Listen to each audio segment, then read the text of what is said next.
에듀윌 유료 회원만의 남다른 서비스.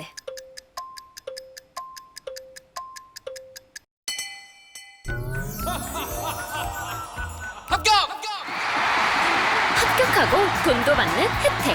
오직 에듀윌 유료 회원에게만. 에듀윌. 무료 합격!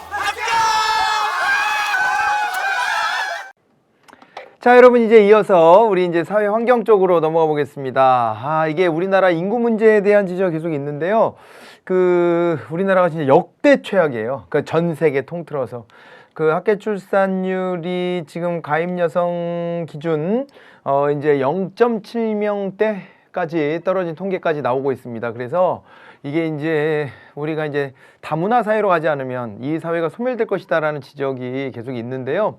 아마도 외국인 가사도우미 100여 명을 시범 도입하는 것은 여러 가지 이유를 갖다 붙이고 있지만은 사실상 이제 우리 사회가 이제 본격적인 다문화 사회로 갈 수밖에 없다라고 하는 것을 자인하는 것이 아니겠느냐, 그런 정책의 일환이 아니겠느냐, 이렇게 좀 보여지는 측면이 굉장히 강합니다.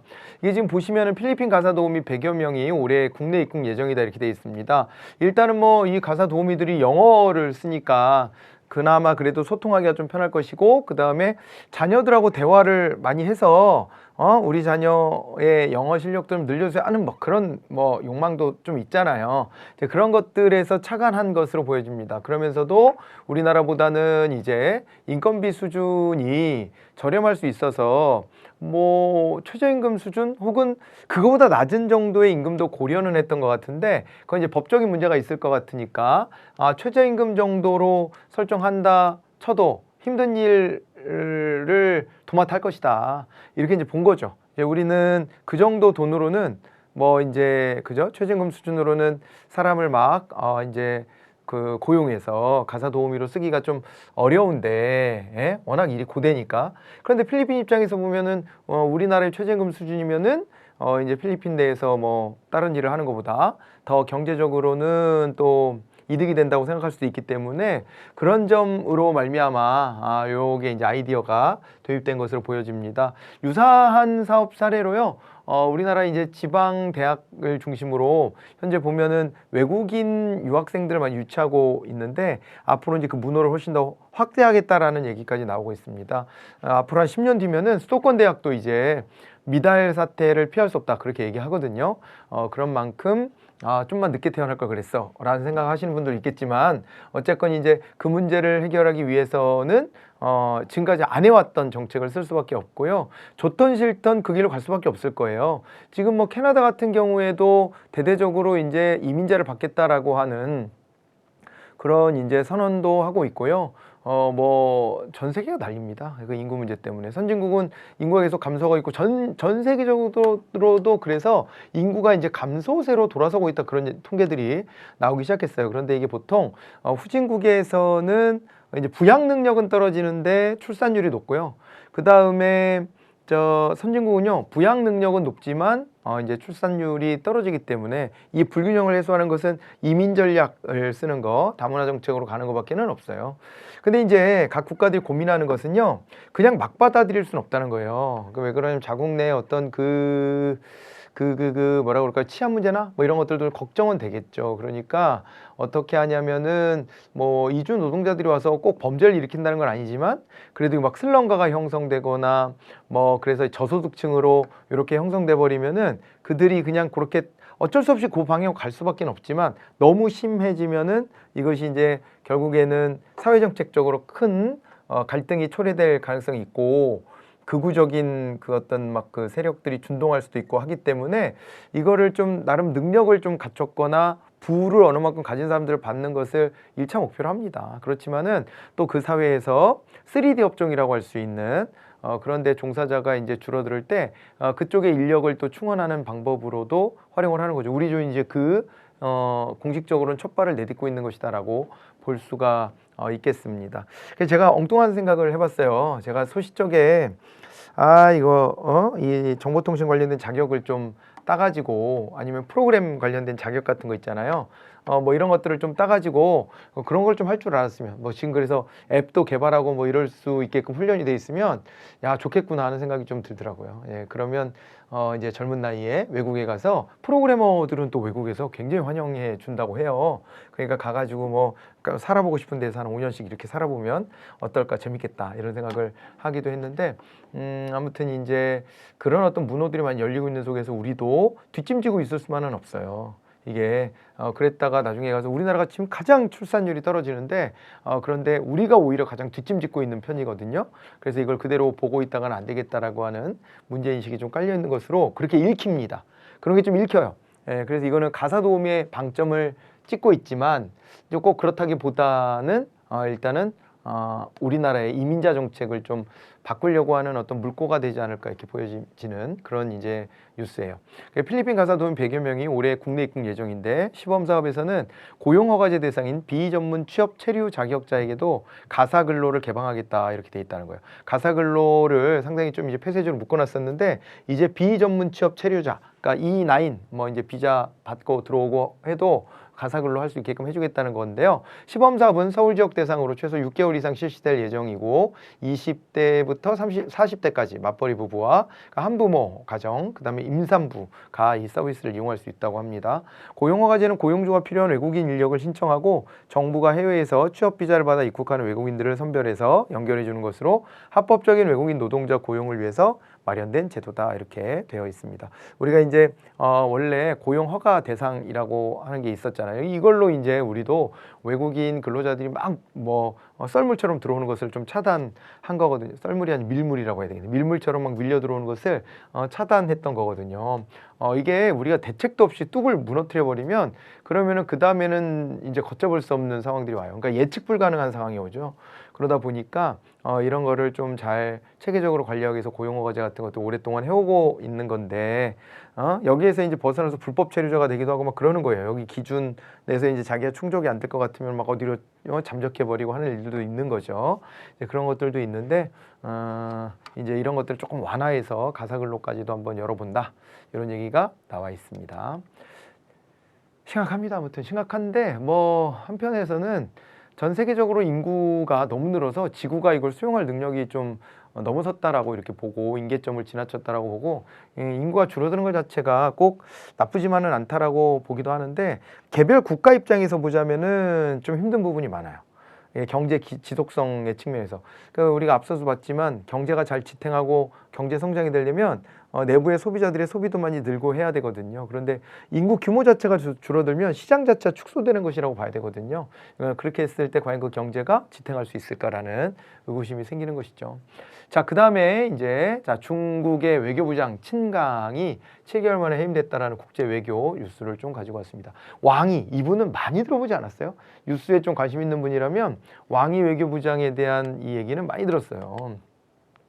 최장수 외교부장으로 알려져 있는 것으로 저는 기억을 하는데 6월 말 이후 행방이 묘연했던 친강 중국 외교부장이 이제 우리식으로 따지면 외교장관인데 7개월 만에 전격 면직됐다. 그리고 중국 전인대 상무위원회가 새 외교부장으로 그 전임자였던 그 전에 이제 이 자리를 맡고 있었던 왕이 공산당 중앙정치국 위원을 임명했다라고 되어 있습니다.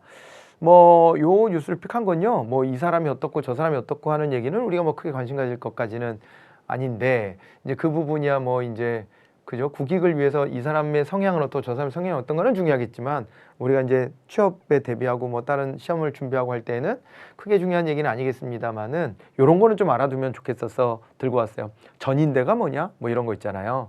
이런 때 되면 한 번씩 또 봐줘야 됩니다. 자꾸 까먹게 되는데요. 전국인민대표자 대회는 우리나라의 국회에 해당하는 중국 최고의 국가 권력기관이다 이렇게 돼 있습니다. 전인대가.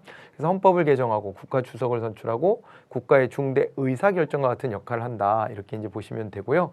양회라는 말도 가끔 나와요. 이건 뭐냐면 전인대와 더불어서 정협이라고 하는 게 있습니다.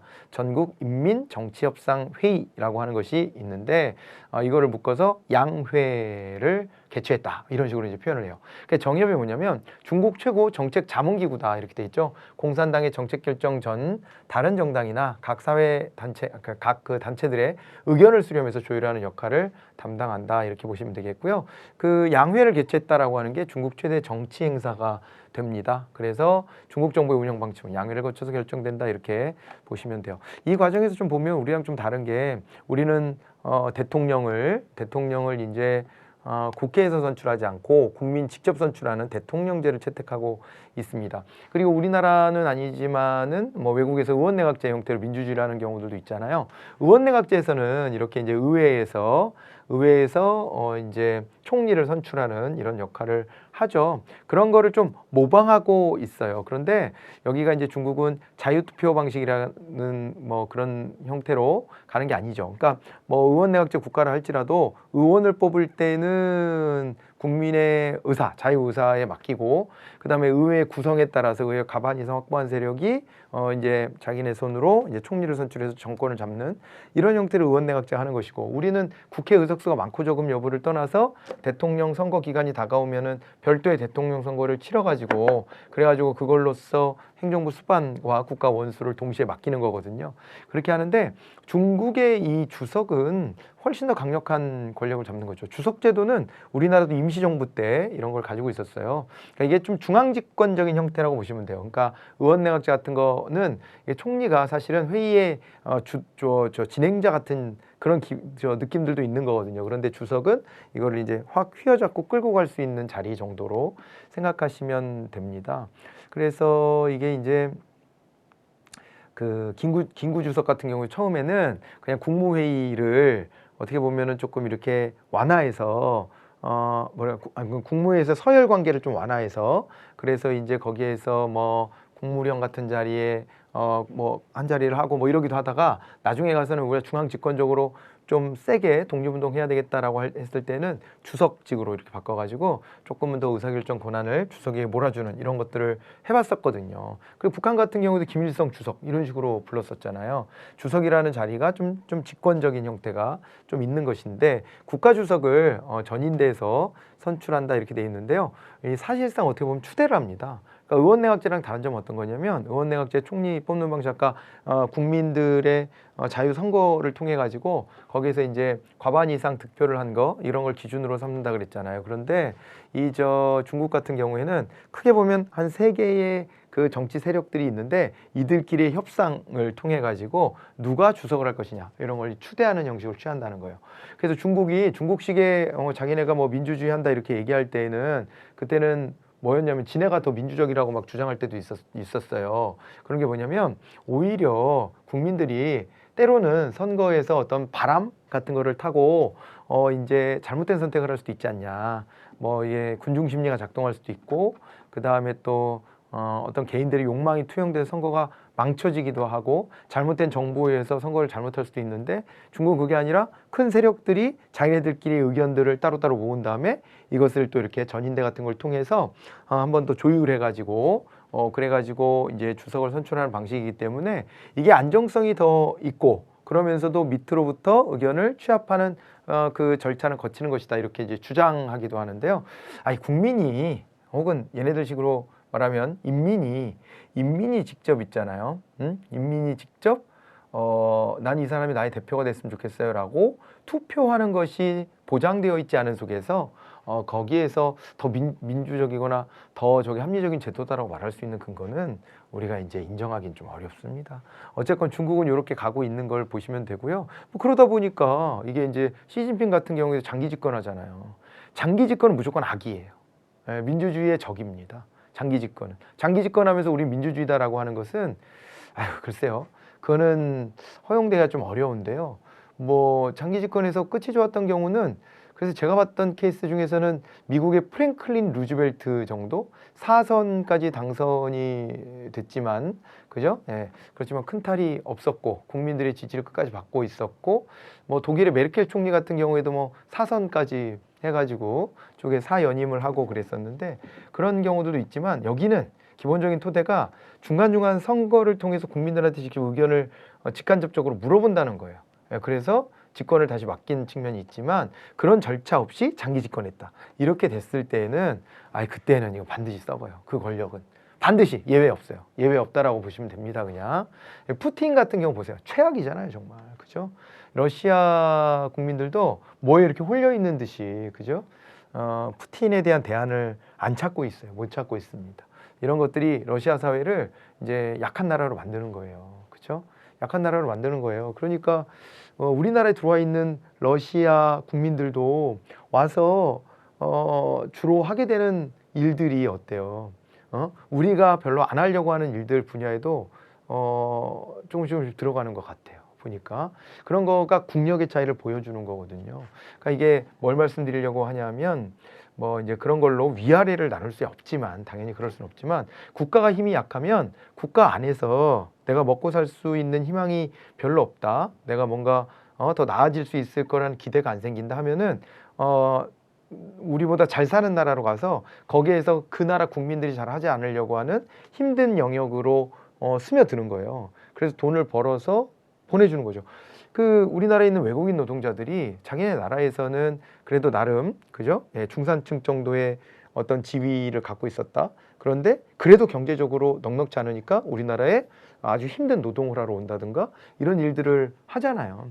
가사도우미 앞에서 봤지만 가사도우미도 이제 그럴 가능성이 많아요.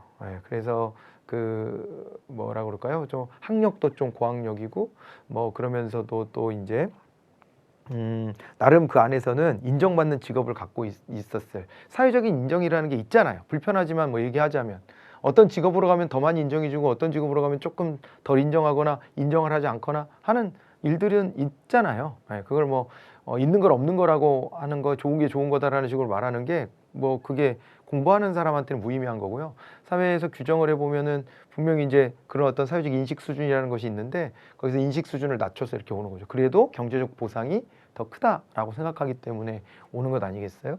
그러니까 옛날에 러시아는 전신 소련 때에는 세계 탑2를 이뤘던 국가인데 지금 한없이 추락하고 있잖아요. 그게 이제 뭐겠어요? 이 무능력한 지도자 혹은 너무 독재스러운 지도자 이런 사람들을 오랫동안 두고 있으면 그런 결과가 오게 됩니다. 독재를 통해서 일시적으로는 경제적으로도 뭐 개선되거나 할 여지가 있을지 모르겠지만 너무 길어지는 것은 그것은 바람직하지 않다. 이런 것들은 역사가 우리에게 또 가르쳐주는 교훈이기도 하거든요. 중국 보면은 중국도 그 단계를 지나가는 것 같아요. 자, 요거는 조금 더 나아가서 제가 말씀드리면 그 박정희 대통령 때 독재를 하면서도 경제 성장을 이뤘어요. 근데 이런 나라가 별로 없어요. 그러니까 우리나라가 거의 거의 유일한 사례라고 해도 그러니까 이런 정도 사이즈를 가진 국가에서 과언이 아닙니다. 독재 권력자들은요 항상 자신이 우리나라의 경제 성장을 이뤄내겠다라는 약속을 다 합니다. 그리고 공산주의를 막겠다, 사회질서를 유지하겠다 이런 거 다 똑같은 얘기를 해요.